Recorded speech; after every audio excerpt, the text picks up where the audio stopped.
to our kitchen. Today we prepare medieval Savore de Gamberi, a recipe for shrimp from Anonimo Veneziano's Libro di Cucina, written in the 14th century. We start with ingredients. We need shrimp, olive oil, almonds, verjuice, eggs and spices, black pepper, nutmeg, cloves, cinnamon leaves and grains of paradise, and then the aromatic herbs. The author doesn't specify which herbs to use, so we have chosen sage, rosemary, thyme, fennel and mint from our garden. This recipe is almost identical to one that we find in a poem by Teofilo Folengo, a 16th century author of books written in macaronic Latin for comical purposes. The poem collects 20 recipes prepared in Jupiter's kitchen and is known as Quoquine Ars et Scientia in Celum Iovis. Also in this case, the author doesn't say anything about the types of herbs, writing only to use bon herba, good herbs. Medieval cooks used plenty of aromatic herbs in addition to the ones we have chosen, such as savory, dill, parsley, marjoram and oregano. We grind the spices and almonds in the mortar. Then we mince the aromatic herbs and pound them in the mortar with hard-boiled egg yolk.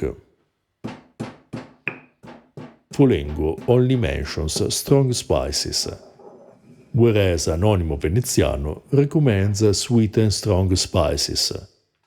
In another part of this cookbook, this author provides some blends of spices, from which we can choose the spices that we want to use for this recipe. The list of sweet spices includes cloves, cinnamon, ginger and cinnamon leaves. The blend of strong spices instead is made with black pepper, long pepper, cloves and nutmeg.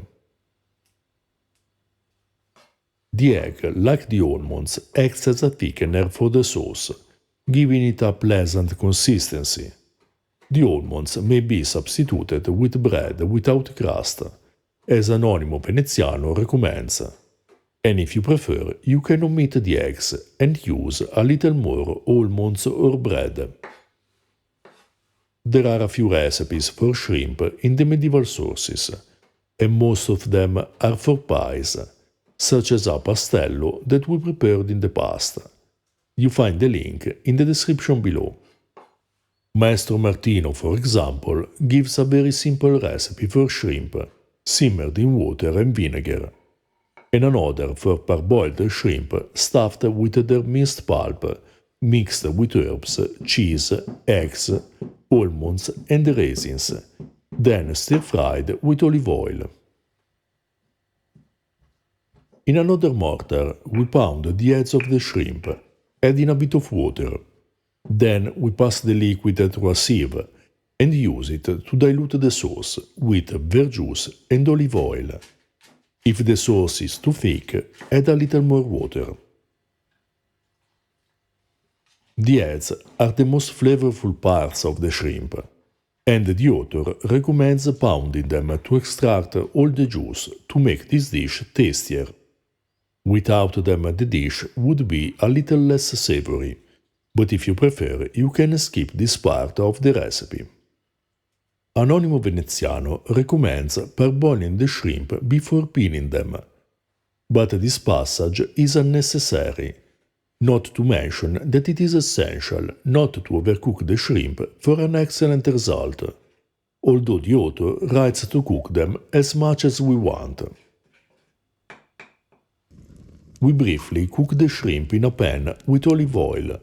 Then we add the sauce and cook for a couple of minutes. In total, we cooked them for less than 4 minutes.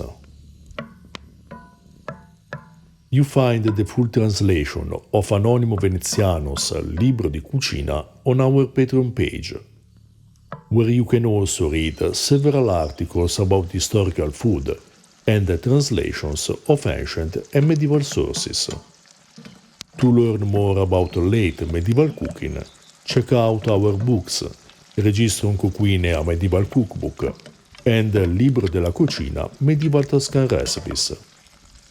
If you're interested in ancient cooking and in the passage between the Antiquity and early Middle Ages, read Ancient Roman Cooking and De Observatione Ciborum, Early Medieval Recipes at the Court of the Franks.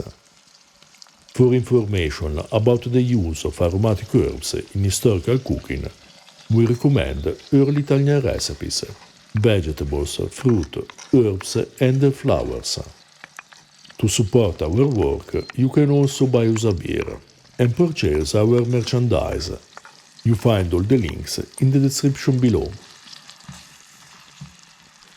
This dish was delicious and incredibly fragrant with spices and aromatic herbs. The thick, flavorful sauce paired perfectly with the delicate flavor of the shrimp.